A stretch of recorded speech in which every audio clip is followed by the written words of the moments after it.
Since we're all coming out to fight for justice, finally, for Ochanya and every other girl child in Nigeria that has been sexually assaulted by their so-called guardians, let me tell you my story.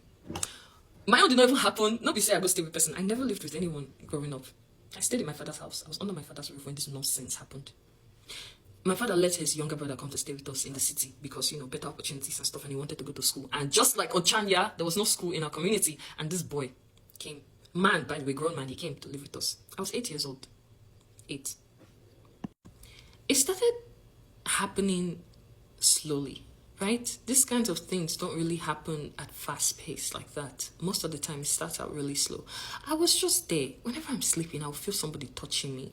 And it was like every single day, he found a new part of my body to explore. And he was just touching. It was just touching, and like, I was very uncomfortable. But I didn't really say anything because I didn't understand what the fuck that was. I didn't understand what that was. I was so confused. And one day, the touching passed touching, and you can pretty much imagine what happened that night. Mind you, before that, this man was having an affair with our neighbor's girlfriend. I knew very well of this. In fact, I was involved in the affair. I was an active participant in this affair by force, because these people would be watching blue film. They'll be watching porn. Sorry, corn. Am I supposed to say that? They'll be watching corn, and they will make me watch it with them. They will even make... Bro, there was one time they made me... The person that was in the corn was moaning, and they were like, oh shit, oh shit.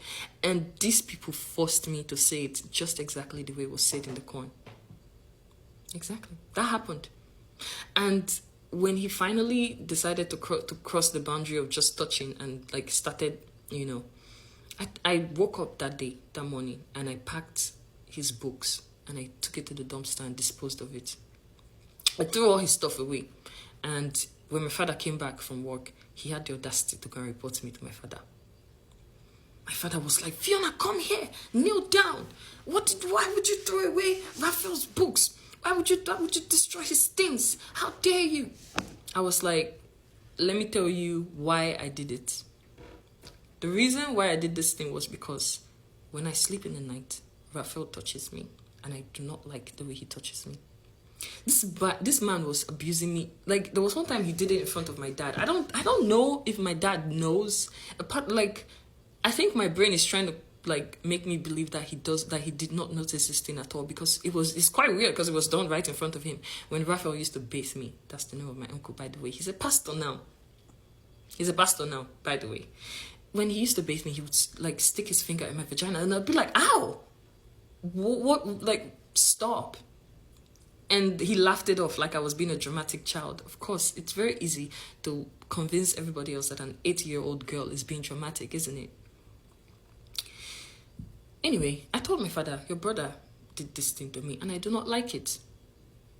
Just as I was talking, bro, as I was reporting to my father, my uncle was inside packing his bags. He packed his bags, and he was about to go. Do you know what my dad did?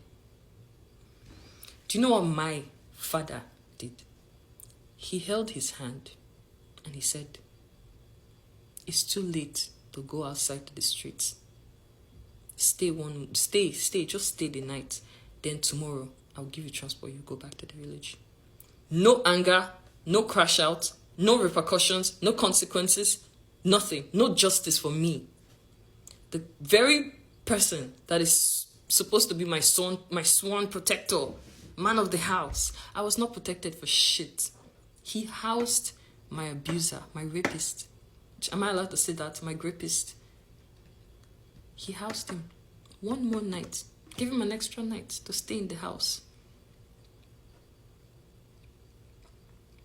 So when we come outside to talk for Ochanya and every other girl child that has been abused and sexually assaulted in Nigeria, we're not just trying to be dramatic.